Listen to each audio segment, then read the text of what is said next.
오세훈, 안철수 두 야권 서울시장 후보가 단일화 방식에 대한 잠정적인 결론을 끌어냈습니다.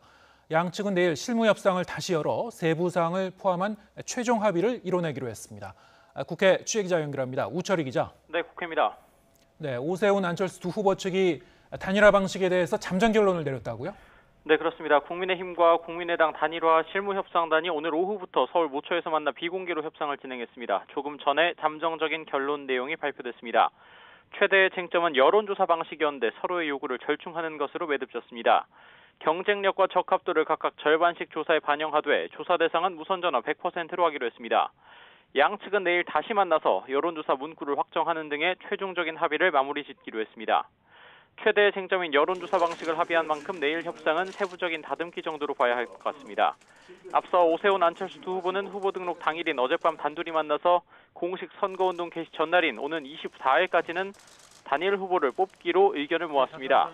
협상 과정에서 양측 간 감정의 골이 상당히 깊게 파여 협상이 난관으로 작용했는데 후보 간에 웃지 못할 양보 경쟁으로 합의에 물꼬가 터진 셈입니다. 두 후보가 약속한 대로 공식 선거운동 개시 전 단일화가 가시권에 들어온 상황에서 이제 남은 건 여론조사 시기입니다. 오세훈 후보 측은 여론조사 기관 선정 등 현실적인 문제로 당장 내일부터 조사에 들어가기에는 어려움이 있다는 입장인데 안철수 후보 측은 여론조사와 단일 후보 선정이 하루라도 늦어질수록 더불어민주당에 도움될 뿐이라면서 당장 실시해야 한다고 요구하고 있습니다.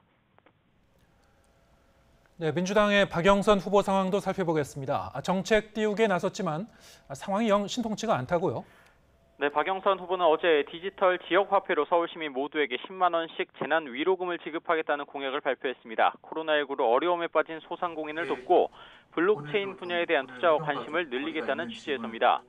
오늘은 성북구와 강북구, 중랑구 구석구석을 돌면서 서울시 25개 자치구 전체에 대한 지역 맞춤형 공약 발표를 이어갔습니다.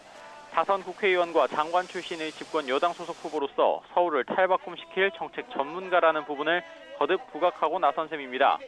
그런데 문제는 정책 행보에 주력해도 지지율 끌어올리기가 막막하다는 겁니다. 먼저 한국토지주택공사 LH에서 시작해 민주당 의원들로 걷잡을 수 없이 번지고 있는 투기 의혹으로 인한 부정적인 민심이 굉장히 큽니다.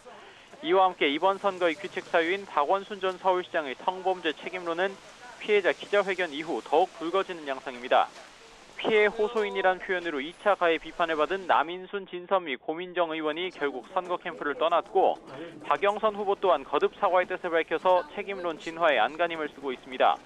엎친 데 덮친 격으로 지지부진하긴 했어도 야권 후보 단일화 쪽으로 보궐선거에 관심이 기울면서 민주당의 정책과 행보가 상대적으로 소외되는 것 또한 부담스러울 수밖에 없는 상황입니다. 지금까지 국회에서 YTN 우철입니다.